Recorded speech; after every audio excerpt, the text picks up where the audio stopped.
Chapter 1. The Cause and Pattern of Strife. Where do wars and fights come from among you? Do they not come from your desires for pleasure that war in your members? You lust and do not have. You murder and covet and cannot obtain. You fight and war. Yet you do not have because you do not ask. You ask and do not receive because you ask amiss, that you may spend it on your pleasures. James chapter 4, verses 1 through 3.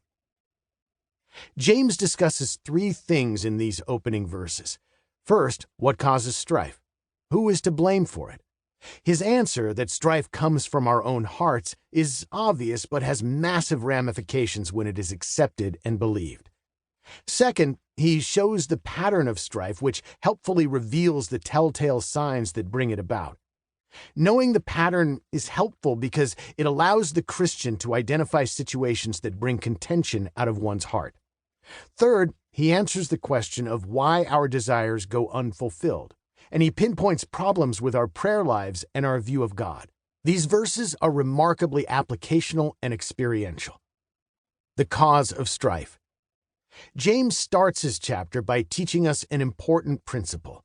We must not look primarily at external causes when trying to understand quarreling and fighting.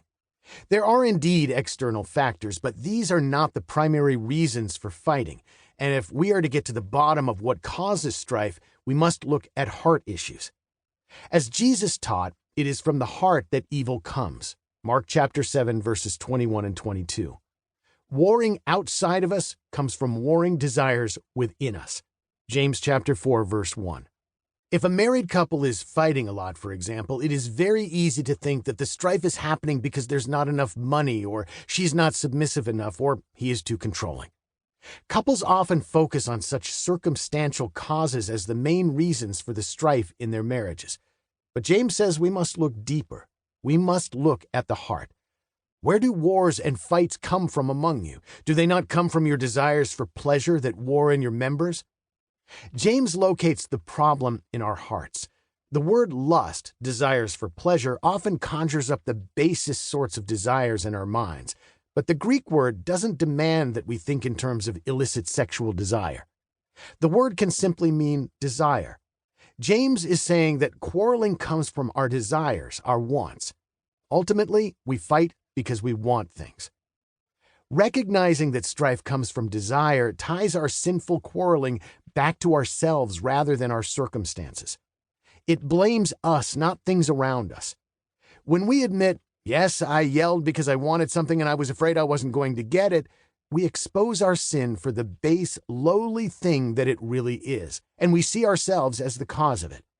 We're not pointing fingers at others anymore, but at ourselves. We're saying, I'm at fault. This sin came out of my own heart.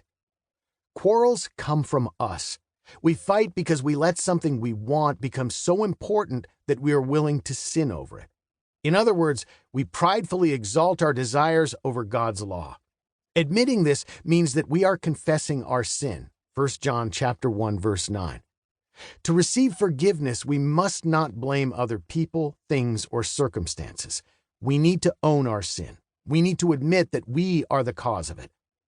People have all sorts of justifications for why they cause strife in relationships or in the church. He doesn't enjoy the same things as he used to. He doesn't talk anymore. She's always complaining. She is never satisfied. The church seems lifeless. Many of these external factors can be and are genuine problems, but how we respond to the problems is what is at issue.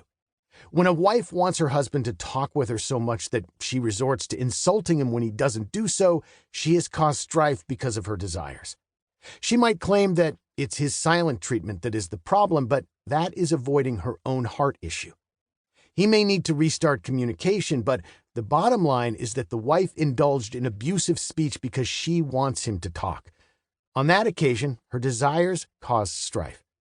A husband who yells at his wife because she expresses discontent needs to recognize the same thing. Yes, she should be content, but it is his desire for peace that caused him to use abusive speech.